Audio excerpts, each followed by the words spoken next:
a really exciting day planned for you, and we'll get started with that in a second. Our first thing, we want to welcome Blue House Singers, and they will be getting us started with the drumming song.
Thank you very much for such an inspiring performance. My name is Scott Mertz. I am the Provost at Mid-Michigan College, and I welcome you today to our Indigenous Peoples Day event. We are very honored to host this event in partnership with the Saginaw Chippewa Indian Tribe and in cooperation with our friends from Central Michigan University. So thank you very much for being here. Before we officially get started with our presentation, I do want to introduce Christina Otto. She is the Tribal Council Sergeant at Arms. I did see Christina. Where did you go? Oh, there you are. Christina is actually a past student of Mid-Michigan College, so we welcome her back to campus. Upon completion of the macro program, she transferred to Central Michigan University, where she obtained her Bachelor of Social Work in 2014. She later went on to Michigan State University, where she received her Master's of Social Work in 2018. She is a proud member of Phi Alpha Honor Society for social workers for both CMU and MSU chapters. She served on the Board of Regents for the Saginaw Chippewa Tribal College prior to her term on Tribal Council. Her biggest motivators for higher education are her children, mother, grandmother, and tribal community. She has held multiple years working for the tribe and is grateful for her continued higher education that has helped pave the way for where she currently is now. Please welcome Christina. She will be giving us our benediction.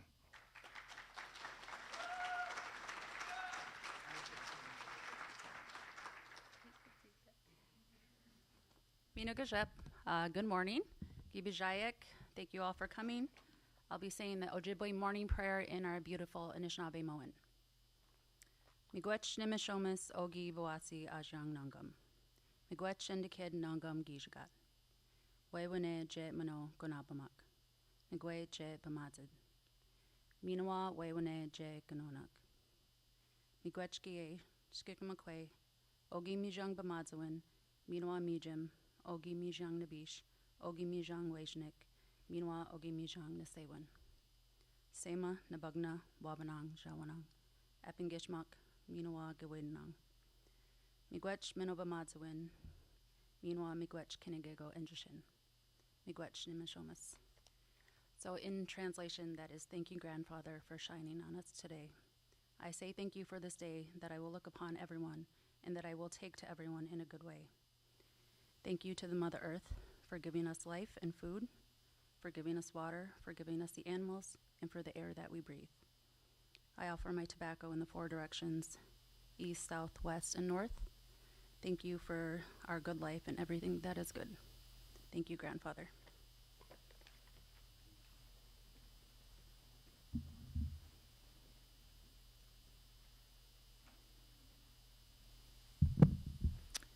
Thank you very much, Christina, for that prayer.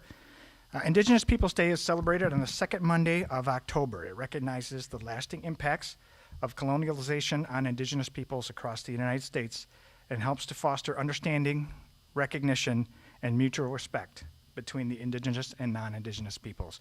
We are very honored to have several speakers with us from the Saginaw Chippewa Indian Tribe.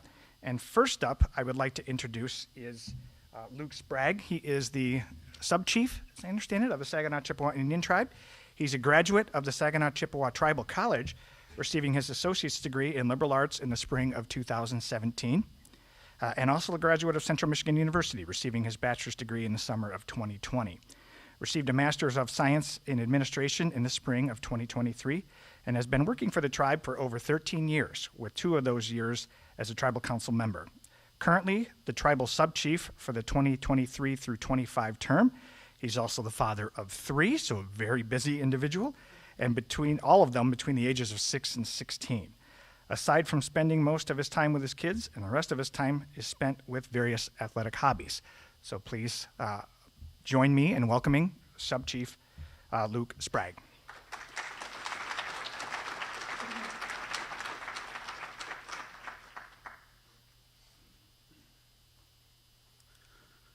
Bonjour. Hello, everybody. Welcome here today to celebrate Indigenous Peoples Day. So just I'm going to kind of reflect on some of my experiences growing up.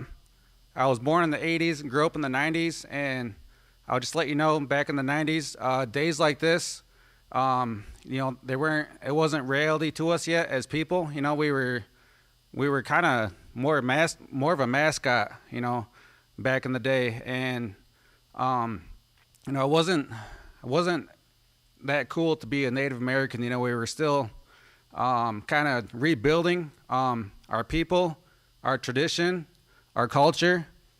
But where we're at today in 2024, I'm 37 years old, and it makes me proud as a tribal leader of my community to finally see some change. And sometimes, I'm just sitting on the couch at home and, kind of jumping on social media. And what a big part for me was kind of, just recently, the All Children Matters movement. So, back in the day, our people were sent to boarding schools, and some of those children never made it home to their families. So kind of reviving, what happened, and kind of rebuilding who we are today as people.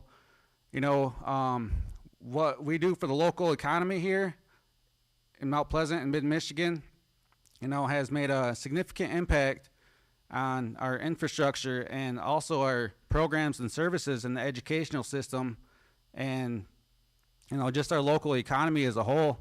And jumping on social media and seeing the schools celebrate, wear the orange shirts and highlight that, really made me proud. It wasn't too long ago, like we didn't see that kind of stuff, and kind of where we're at today. We got the Saginaw Chippewa Tribal College, Mid-Michigan, Central Michigan University. That's a great partnership and collaboration, between the educational entities and the tribe. When I was younger, it was kind of rare to see our people being educated, and what I'm able to see today is our younger youth coming out of high school, and they go right to college. And even my generation, it wasn't like that. I started my first class at the tribal college at the age of 25, and kind of where I'm at today, it was a lot. When people say, like, I don't have time to go to school, You know, I'm too busy. If I can do it, anyone can do it. I have 3 children at home. So during my graduate program, you know, I got 3 children, and my son, he's special needs, he's autistic, and, you know, a lot of our time and attention and effort, you know, is kind of based on his schedule, you know, and caring for him. So a normal day would be waking up in the morning, getting them ready for school, going to work, getting home, feeding them, playing with them a little bit, getting them in the shower, getting them to bed, and then, you know, kind of lay down with them for a little bit, and then kind of wake up, you know, from a 30-minute nap, open my books, and I would be in my studies from, you know, 10 p.m. to sometimes 2, 3 in the morning. Then I would wake up at 6:30 and get them ready for school and do it all over again. You know, if anyone wants to come kind of see a you know, face to face what we provide at the Saginaw Chippewa Indian Tribe, feel free. We have the Zebwing Cultural Center, 7th generation. Next Friday, our recreation department has the trunk or treat. That's one of the biggest trunk or treats in the state of Michigan. We will have over 1,000 people there. But also want to give a shout out to Francis Mena for coordinating this day along with Mid-Michigan. Let's give it a round of applause.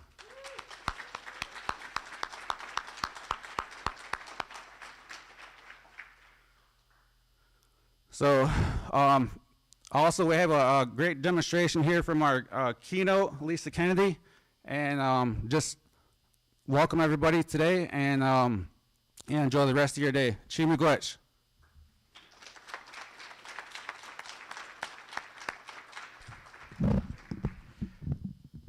Thank you very much. We also have another tribal council member today, Brad Bennett. I don't know if you wanted to say a few words or not. Nope. He's humble and shy. Just wave your hand. He represents District 1 of the tribal, the Saginaw Chippewa Indian Tribe, so we're very honored and happy to have you all here. We have a few others. I promise they'll be relatively short in speaking before we get to our keynote speaker. But we wanted, our president also wanted to address the group, President Tim Hood. He is actually formally began his career at MID in July of 2020. He previously served as president of Highland Community College in Freeport, Illinois. And he also came to Highland as vice president of academics and chief academic officer, and was eventually promoted to executive vice president before becoming president there in 2015. Prior to serving at Highland, President Hood was Vice President of Instruction and Chief Academic Officer at Kaskaskia College in Centralia, Illinois. Well, you have difficult things to pronounce, you know. And was promoted from Dean of Corporate Training and Community Education. As Chief Academic Officer, he was elected to serve as the President of Illinois Community College Chief Academic Officers Organization, representing all 48 community colleges in the state. President Hood's career in higher education began as a faculty member and workforce development trainer. In these capacities, he served for 9 years at Madisonville Community College in Kentucky before accepting a faculty position at Southern Illinois University at Carbondale for 4 years. Go Salukis. He holds a bachelor's degree in communication with public relations specialization from Southern Illinois University and a Master of Science in Organizational Communication also from Southern Illinois University. Let's welcome President Tim Hood.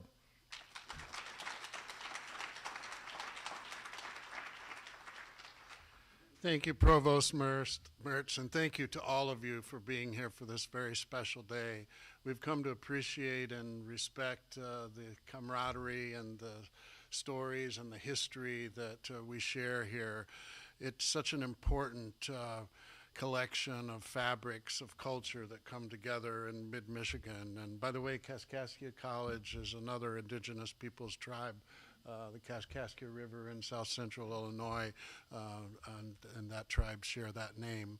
And I'm very honored to have served in both the university and community college environments. Very honored to be neighbors with Central Michigan University, a premier 4-year and graduate school institution. Certainly our neighbors at the Saginaw Chippewa Tribal College, we're so glad to have them just almost a stone's throw from here. And I was impressed by, and will remember those things that I've heard our Sub-Chief Luke say before and again today about the value of education, the access that we have the privilege of having here because of these partnerships that we share with our peoples, with our civic and local leaders. Proud to share the honor and the responsibility of serving these constituents with our community and civic leaders, our tribal leaders, and certainly council members and board members. And we bring you greetings and gratitude on behalf of our Board of Trustees, our Foundation Board of Directors, and certainly all of the faculty and staff that serve in conjunction with you, lifting the quality of life for the people that we serve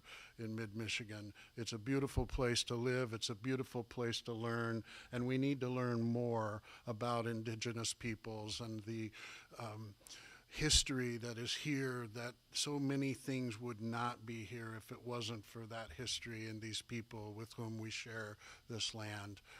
Thank you so much. We take this very seriously, and we are so pleased to have you here. And how many of you are college students right now? Would you please raise your hand? Isn't this delightful to see this many college students here? And thank you to those instructors and leaders that encourage them to come. This needs to be part of your education, and we are committed at Mid-Michigan College with our partners in education to bringing you more, sharing more, and there is no better way to share history from the stories and the narratives from those who are part of it. My heart is full. Cannot thank you enough, and we have much to celebrate today. So let's get on with that. Dr. Mertz, thank you.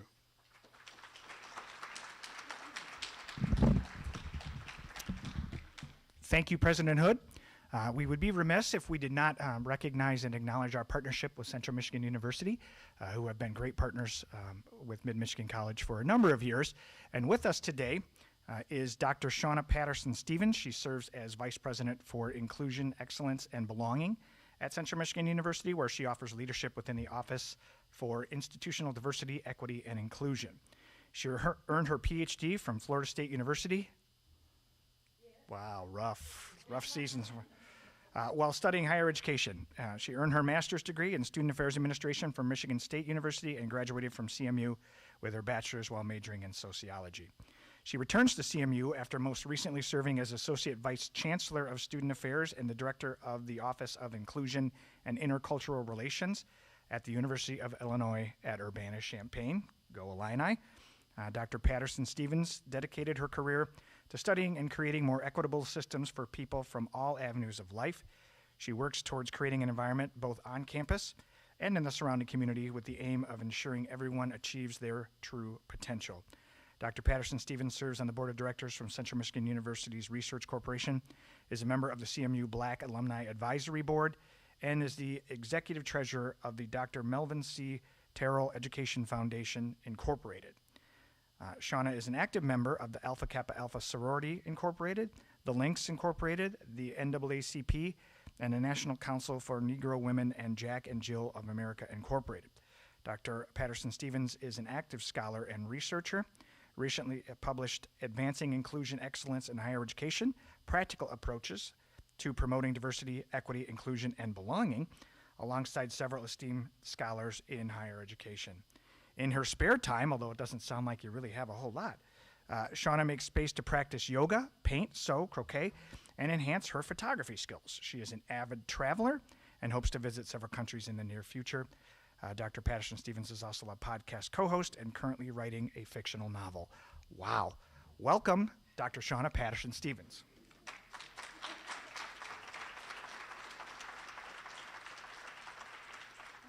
We could have deleted like a third of that, half of that, more of that. Good morning, everybody. On behalf of Central Michigan University, I first wish to extend my sincere thanks to the Saginaw Chippewa Indian Tribe, the Saginaw Chippewa Tribal College, and Mid-Michigan College for welcoming us into the space and providing us with substantive ways to observe Indigenous Peoples Day, to share with community members and remain diligent in working to ensure we each remain accountable to our own learning, and to the dedicated team of visionaries who continue to find ways to enhance this very important initiative. Thank you for gathering here today as we honor Indigenous Peoples Day. This day is not just a celebration of heritage and culture, it is a profound recognition of the ongoing struggles and triumphs of Indigenous peoples. As we reflect on the past, we must confront the realities of colonization, which has long impacted the lives, lands, and cultures of Indigenous communities. Today, we acknowledge that history, but also turn our focus to the present and the future. This is where the concept of sovereignty becomes critically important. Sovereignty is more than governance. It is about self-determination, dignity, and the right for Indigenous peoples to preserve their unique identities, traditions, and ways of life. It is a recognition that Indigenous nations have inherent rights to their lands, their cultures, and their political structures. In honoring Indigenous Peoples Day, we affirm these rights and stand in solidarity with Indigenous communities in their ongoing pursuit of justice and equality. We live in a world where the legacies of colonization continue to manifest in systemic inequities, social injustices, and environmental degradation. These challenges are intertwined with the ongoing fight for sovereignty. When we uplift Indigenous voices and support their rights, we contribute to a more just society for all. Identifying ways to put into practice the lessons learned through the observance of Indigenous Peoples Day is an essential step in this process. It is vital to understand that sovereignty of Indigenous nations is a cultural and spiritual matter. For many Indigenous peoples, the land holds stories, histories, and knowledge passed down through generations, and when Indigenous sovereignty is respected, it allows for the continuation of these vital connections to the land, languages, and traditions. Today, let us commit ourselves to action. We must educate ourselves about the various Indigenous histories and contemporary issues that remain largely marginalized in the United States. We must advocate for policies that recognize and uphold sovereignty of Indigenous nations.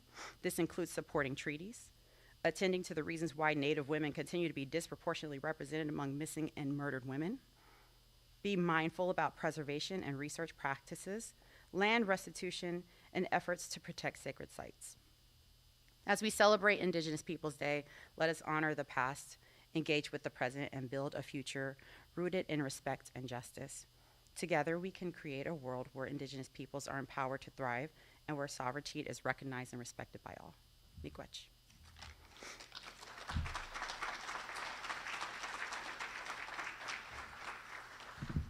Thank you so very much for representing CMU and being with us here today.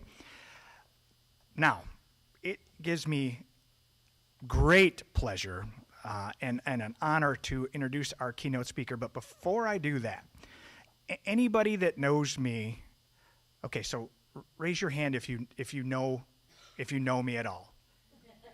Okay, a lot of people in this room know me. Raise your hand if you know that I have an obsession with Native American basketry. Yeah.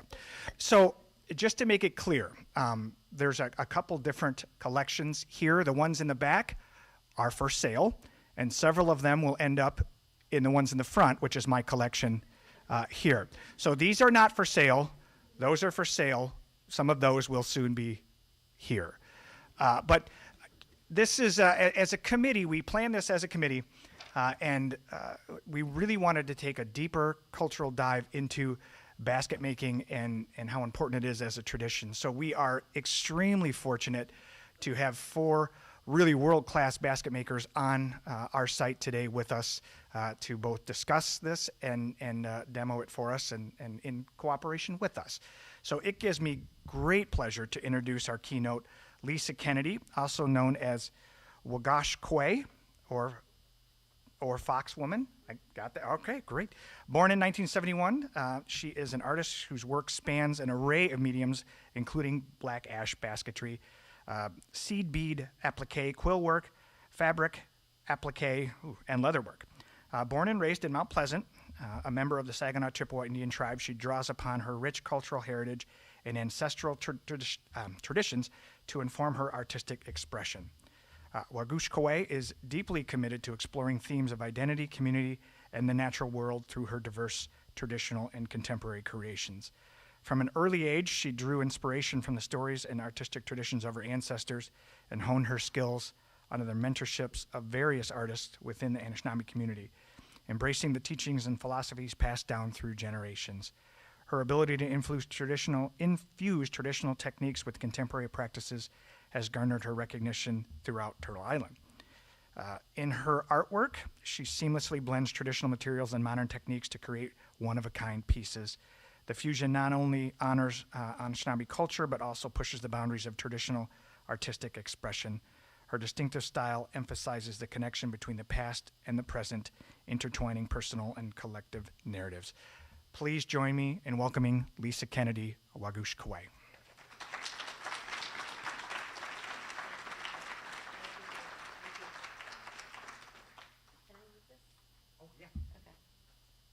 I'm old school, so I was on the road last night and I'm getting older, so I need glasses now.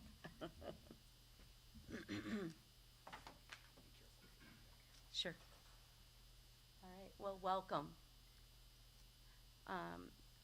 First of all, I would just like to say I really appreciate the opportunity. Buju, Wagush Kwe, Indigenous, Wabajishi, Dodem, Nindau, Anishinaabe, Ndonjaba. I'm feeling a little nervous. You know, it's been a while since I've done public speaking, and this is such an important day for me, and so I'm just feeling like this is cool. This is really, really awesome, and I'm feeling it in my spirit. So, yeah, I do. Okay, so I want to take a moment to acknowledge Mid-Michigan Community College, Central Michigan University, Provost Scott Mertz, and fellow tribal citizen Francis Mena for the honor of being here today.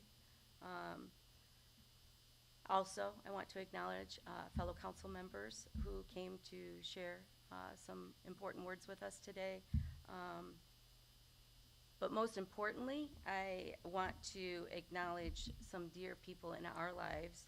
First of all, our fellow basket makers, Josh and Sarah Haminga, who are in the back. So I'm going to be taking my glasses on and off because I'm in the stage of, what is it, progressive lenses?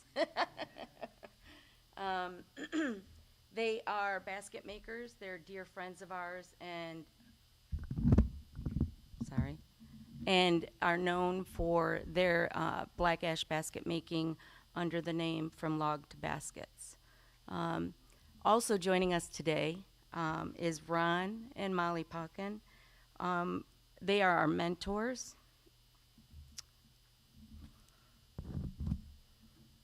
In Anishinaabe land-based art, but most importantly, family by choice. So, them being here means they traveled a long way. So, before I share today's keynote, and most importantly, I want to take a moment to acknowledge my partner, Adam Avery. With his unwavering support and encouragement, he is my inspiration throughout my journey. Without his strength, knowledge, and commitment that truly honors our Anishinaabe teachings, I would not be here sharing my story of reconnection to black ash basket making. Sorry.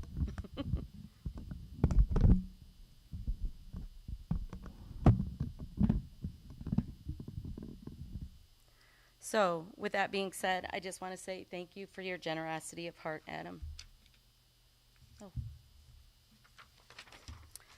So now a little about me. I'm a citizen of the Saginaw Chippewa Indian Tribe. In 2017, I graduated from Central Michigan University with a master's in public administration. In 2015, upon leaving a career of tribal service for over 22 years, I co-founded Nishode Two Hearts with my partner Adam, also known as Nawakwekijik, Noonday Sun. Nishode honors Adam's grandmother, an influential person in his life, and a master weaver, and his grandfather Red Arrow, who was also a member of the Saginaw Chippewa Indian Tribe. Though I never had the honor to know her in person, I want to acknowledge my grandmother, Jenny Kijik, who is also an Ayabe, whose blood memory runs through me as I continue my weaving journey. Together, we strive to express our artistic vision and work that is reflective of our Anishinaabe woodland style, contemporary and traditional art forms. That includes, as already mentioned, seed bead applique, black ash basket making, and notably Adam, who is a birch bark canoe builder who has mentored under Ron for the last 13 years. You can follow us on Nishode Two Hearts, and we have masterful pieces that include bandolier bags, pucker toe moccasins, and regalia, just to name a little, including black ash basket making, birch bark canoes, etc. So, with that being said, I'm honored to share that our artwork has found a place not only in the collections of prominent museums, but also with the hearts of private collectors and tribal nations, most notably adorned throughout Indian country, dancing in the circle, in ceremony, or walking the halls of the White House, which is actually a wonderful story. Melissa Isaac, who is running for the Education, Board of Education for the Mount Pleasant School District, actually wore a pair of strawberry pucker toe moccasins to the White House when she was invited there as a special guest of President Joe Biden. So that's a phenomenal thing. That's always going to be a part of my family's story, and it means a lot to me. So each piece is a testament of our Anishinaabe lifeways and the stories that inspire us, and knowing that they are appreciated and preserved in such a meaningful context brings us immense joy. So today we gather in honor of Indigenous Peoples Day, and as I contemplated my message for you today, I found myself overwhelmed with the responsibility of encapsulating a message that truly honors Indigenous peoples across Turtle Island, especially my Anishinaabe relatives. So, with a good heart, I offered my tobacco and I asked Creator for guidance. And with thoughtful reflection, I found myself revisiting my journey to reconnect with an art form practiced in my family for generations, black ash basket making. Unfortunately, this was lost to us for over 100 years, until I was able to pick up splints and start the process of weaving. I did this under the guidance of a steward of this art form, Nawakwegijik, Adam Avery, who gifted me an opportunity to reconnect by sharing the generational knowledge he gained with the help of his grandparents. Without hesitation, he created a space for me to embrace what was a vital part of my family's life. Harvesting in Sault Ste. Marie for the first time was a phenomenal experience. I wish I had the time to share the video, but he literally went out into the woods with Ron, and several minutes later, you can just hear this log thumping through the woods as he's rolling it end over end over end, and he gets it to the road, and it drops on the dirt road, and it makes this thudding sound that's very unique to black ash basket making. And when you hear it today, you'll understand what it is that I'm trying to share with you. And I have to say, it was a phenomenal feat for Adam and for me to watch, because this log, I can't even remember, it was at least 6 feet long probably and weighed a couple of 100 pounds. And without hesitation, he created an opportunity for me to reconnect, and I really, really appreciated that. And so from there, as I continued to process what it was that I wanted to share with you today, one of the things that I reflected upon is my teachings as Martin Clan. And what I am told is, as Martin Clan, is that My responsibility is to help prepare for the future, to do well in learning, to be helpful to others, sharing time for the responsibilities I have at home and in community, all of which I know will bring much personal reward, and it has. So to truly honor Indigenous Peoples Day, I think it's important to reflect on our collective history, acknowledge historical and contemporary struggles, and most importantly, celebrate the vibrant and resilient lifeways that Anishinaabe people use to guide and shape our intended purpose. So today, I want to share with you the remarkable art of black ash basket making, its significance to our culture, or to our cultural heritage, and the deeply rooted connection of the black ash tree and the Anishinaabe people in terms of our shared traits or collective history, our threats, our challenges, our struggles, and conservation, which is a reflection of our vibrant and resilient lifeways. So there's a theme. So, black ash trees, they thrive in wetlands, forest, along riverbanks. And as I was thinking about all of the different traits of black ash, it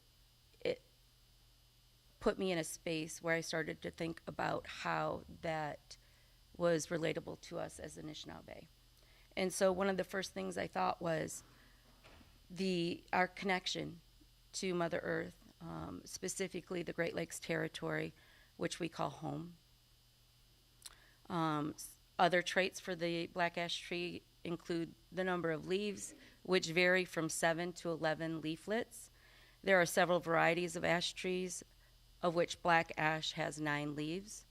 And this got me to thinking about how everything in our lives has some form of teaching, right? And so, for example, there being 7 leaves on a ash tree variety, and how this can be reflective and emulate our 7 grandfather teachings of love, respect, bravery, honesty, humility, wisdom, and truth. Typically, it grows to a height of 50 to 60 feet and can reach a trunk diameter of 2 to 3 feet. This reminds me of our fortitude as Indigenous peoples to grow strong like the tree height, and our foundational value of being a good relative, which I think is representative in the tree trunk. It holds ecological importance for wildlife, providing habitat and food for various birds and mammals. For me, this is reflective of our intuitive understanding of the interconnectedness of all living things, food sovereignty, embracing traditional medicines, and honoring the gifts offered up by animals. It's valued for its strength and flexibility. I'm in awe of the perseverance, determination, and fearlessness of my Anishinaabe relatives throughout time, and the tenacity to address and overcome layers of historical trauma, casting away things that have harmed us, and raising to claim our space and unapologetically expecting there be nothing about us without us. It's culturally significant to Anishinaabe people and traditionally used for basket weaving and other crafts. For me, I think about the purpose, the evolution, the value of black ash baskets in our communities, the intricate and time-honored craftsmanship our ancestors had, their extraordinary knowledge of the natural world. Basket weaving is both beautiful and made for utilitarian purposes, which I consider functional art.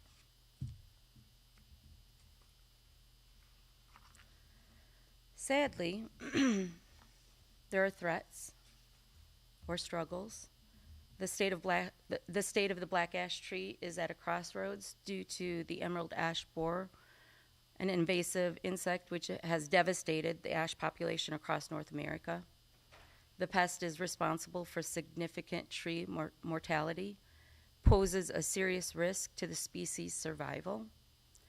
Today, Adam and Josh have to travel all the way to the Northern Territory of Wisconsin to harvest black ash trees. Unfortunately, the emerald ash borer is affecting this area as well.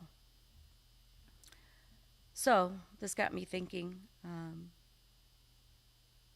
about our history as Indigenous people. Like the black ash tree, we have withstood the test of time. We've faced immense challenges that intertwine throughout our collective history, starting with first contact, right? Which forever altered the intended pathway of my people, for Indigenous peoples. One example of the most invasive and devastating experience sits right here in our community. With a show of hands, how many in this room know that there is a boarding school here? That's awesome to know. So the Mount Pleasant Indian Industrial Boarding School sits just a few miles away. It was established in 1891 by an act of Congress under the guidance of Richard Henry Pratt. So Indigenous children from all over the state of Michigan, along with children from Alaska, Minnesota, Wisconsin, and New York, were forced to attend. Here on this reservation as well. Yes. Yep. Thus, the state of Michigan. So, what did Richard Pratt mean when he said, "Kill the Indian, save the man"? They're talking about the savages of the Native Americans, now they wanted to do away with it by taking away the children. That's true, yep. He advocated for the assimilation of the red man through total immersion.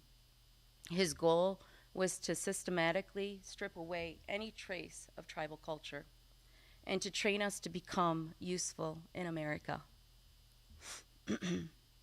So the boarding school operated from 1893 until its closure in 1934. The impact resonates in our communities today. Unfortunate learned traits and generational trauma that is immeasurable. On a personal note, I have an uncle, Edward Kijik, who was born in 1917, who attended this school. We were able to access his boarding school records this last year, and though traumatic to read, it created an opportunity for me to connect with my family in a way that I've never been able to, only because I've lost so many of them before I had an opportunity to meet them. So for example, in his records, there's a letter from a school caseworker where she is thanking my great-grandmother, Jenny Kijik, and she's saying, "Enclosed is 15 cents for the basket that I bought from you. And by the way, the sewing basket that I bought, I sent to Oklahoma as a gift, and all of my friends are in awe of the of your craftsmanship." I think about that, and I think 15 cents. Of course, that was 1940, right? And I started to reflect about my great-grandmother's way of life and how she survived and how she took care of her family. And what I do know is that she used to walk 17 miles both ways from Quanakasi, which is in Tuscola County, to the city, into Bay City, to sell her baskets on a regular basis. Later, I encouraged you to go to the back of the room. I brought a picture of my great-grandmother, Jenny Kijik, who's sitting in front of her tar paper shack with many baskets around her. That's a meaningful picture for me. Yeah. You said that basket was bought in 1940 for 15 cents. Yeah. That's only $3.38 in today's money. Wow. Barely enough to buy a candy bar. Yeah. That is so true. Or a soda, because those are like $2.99. Yeah. Crazy. I appreciate that. Thank you. So, as I continued to process what it was that I was going to say and relate it to black ash basket making, I thought about conservation and our vibrant and resilient lifeways. I know that there is a lot of research that is taking place into pest-resistant varieties, education efforts about the importance of preserving trees in their natural environment, and I think about what we do to conserve that as Anishinaabe, specifically Adam, Josh, Sarah, and myself, with Ron and others who are phenomenal basket makers throughout the state of Michigan. Today, we strive to create spaces where the transference of generational knowledge of our elders can be shared and carried forward to future generations. Our generosity of spirit is a teaching that guides our everyday decisions. And so, in doing so, we are showing the value of reciprocity by sustaining the creative spirits of our elders through time spent together, in connection and stewardship. I would be remiss if I didn't acknowledge the basket makers that I know and have had the privilege to meet and work with and share resources with, including Ron, who's sitting there in the black baseball cap. Ron, raise your hand. Yeah. Wasan, Renee Dillard, who is from Little Traverse Bay Band. Ron is from Sault Ste. Marie Mackinac Band. Kelly Church from the Gun Lake Territory. John Pigeon, and our very own local weaver, Larry Sprague. Through our commitment, we strive to truly honor them by embracing and carrying forward the inherent value of black ash basket making as a living tradition of our people. So I have a story that I want to share. We live right on the res, and across the subdivision entrance off of Broomfield is our neighbor, Mr. Bennett. And so going back to when I said Adam created a space for me to reconnect to black ash basket making. We're in the backyard. He's got a log out. He's processing it. He's pounding it. It's a very distinct sound. And Mr. Bennett, even though we're cordial, and we used to also own Red Arrow Pizza, so we would give extra pizza to Mr. Bennett and his family when we had them. And we're just sitting in our backyard, and I'm learning, and we're conversing and just talking, and then all of a sudden, Mr. Bennett walks across the street. First time, Mr. Bennett has done that. And he comes up to us, and he asks us, "What are you doing?" And we said, "Well, Adam, we're processing black ash." And he says, "Wow, that's really awesome. I haven't seen that or heard that in a long time." And my dad was a basket maker. And then all of a sudden, he just said, "I'll be right back." And he left, and he walked back to his house, and a few minutes later, he comes back, and he's carrying this tool, which we call a splitter. And he gives it to Adam, and he says, "This is my dad's." And Mr. Bennett, with all due respect, I'm not exactly sure how old he is, but I would assume he's in his 70s, maybe 80s. And this splitter belonged to his dad. And that day he gifted us that splitter. And he said, "It's been so long since I've heard that sound, and I've seen people take up basket making, that I want you guys to have this. I want you to cherish it, use it, and bring life back into it," right? And to me, that was such a phenomenal experience. Not only was it an opportunity to connect with Mr. Bennett, but it was also a learning opportunity about how important it is to connect with our elders and really gain and embrace the knowledge that they have and carry that forward. So that's one of my favorite stories. And we have the splitter with us, and you'll be able to see that in the back. So Today stands as an open invitation for all to learn, appreciate, and understand the deep, sacred connection that Indigenous people have with the land and its valuable natural resources. Stewardship of Mother Earth that includes our role, sustainability practices, respect, and reciprocity. Together, let's foster a space for learning, collaboration, and inclusivity that acknowledges and honors the journey of Indigenous peoples through a shared history, our struggles, and resiliency by weaving a basket with us today.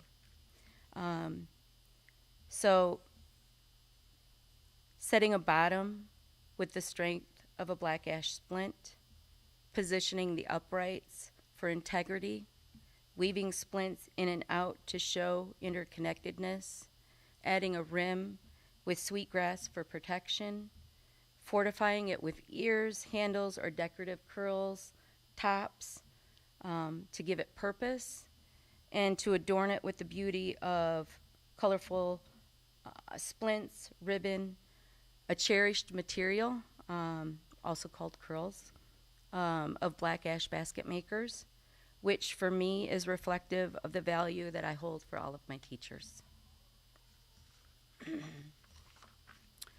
So, in honor of Indigenous Peoples Day, join me in acknowledging the historical injustices of my people by offering hope for tomorrow and determination for the future as we continue to show our resilience, strength, and ongoing contributions to society. Celebrate with me the intricate beauty of what it means to be Anishinaabe or Indigenous. Through our collective effort, let's foster spaces of learning, collaboration, and inclusivity by weaving stronger bonds within our communities and among our people. I invite you to take a moment to admire the dedication needed to support the art of black ash basket making. In the back area, Adam, Josh, and Sarah will share the key steps needed to weave, including pounding a log, splitting the splint, shaving it, and then we have material to start a basket. And so we ask you to join us and take a moment to add a weaver to that basket. It is intended to be a commemorative piece for Mid-Michigan Community College that will carry our memories for today with it, and a reflection of your participation in acknowledging Indigenous Peoples Day. So, miigwech for your time today and the opportunity to share with you. So, Bamampi, Minwa, Kwabaman. Later again, I will see you. Miigwech. Please join us in the back. And real quick, before the applause, I have to burst your bubble. Not all of those baskets are available for sale, but we will guide you to the ones that are. Thank you for your time today. Miigwech.